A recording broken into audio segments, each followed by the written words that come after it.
Here I'll be reviewing great books and not so great ones in under 5 minutes. So here's how I do it.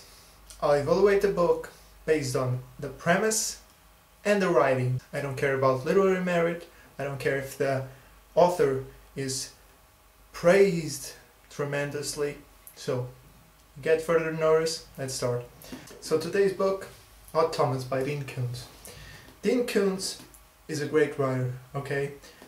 I've never read nothing of him. This is my first book, but I can tell he's a great writer just by reading this one. 68-year-old guy, I guess. Lots of books in his catalog. Does mainly paranormal, suspense, thrillers. So if you like Stephen King, you should check out this guy. Stephen King, which I'm a fan of course. The premise. Odd Thomas, interesting character because he is a very honest, genuine guy. I can relate to him. I'm almost the same age as him. And he has some sort of sixth sense. He claims he sees dead people. Now this is in the first person perspective, so he's telling his own story. Lives in Pico Mundo, California. He has no ambitions. He doesn't go to college. He only works low-wage jobs. Now he has a girlfriend, Stormy Lewin, which I like to read about her. She's a very interesting girl, and their relationship and their dialogue, their conversations throughout the book are interesting. Now the conflict. Fungus Man.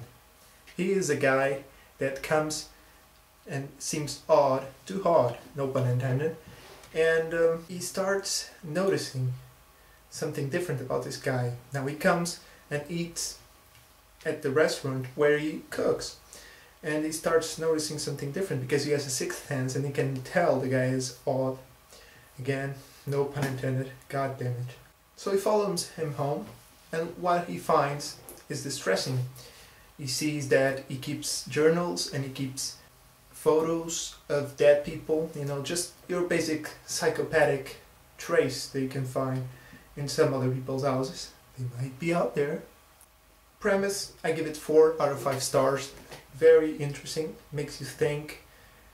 I mean, it's not original by any means in terms of the suspense aspect of it, but it keeps you, it makes you buy the book. That's what it's all about. The premise sells a book, nothing less. The writing. Now the writing was marvelous. I love the writing in this one.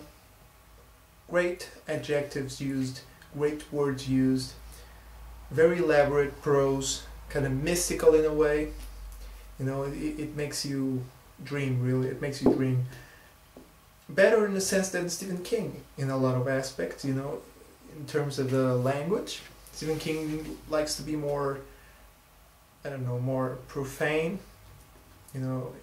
Rarely you see a shit or a cunt in this book, but yeah, and I shouldn't curse, really. The only thing I didn't like about his writing, he insists on writing short paragraphs. I mean, I hate short paragraphs because it keeps me off. It sometimes keeps me off the scene, keeps me off the things that I'm reading about. So yeah, a big con to his writing, despite being wonderful, is the paragraphs are very short. So to conclude, interesting premise, amazing characters. You can't go wrong with this book. I highly recommend it, and it's a series. It has a continuation. I've just come to notice that Odd Thomas is part of a series of 7 books, and Dean Koontz has written 5 or something like that. So yeah, Odd Thomas by Dean Koontz. Subscribe for more book reviews under 5 minutes.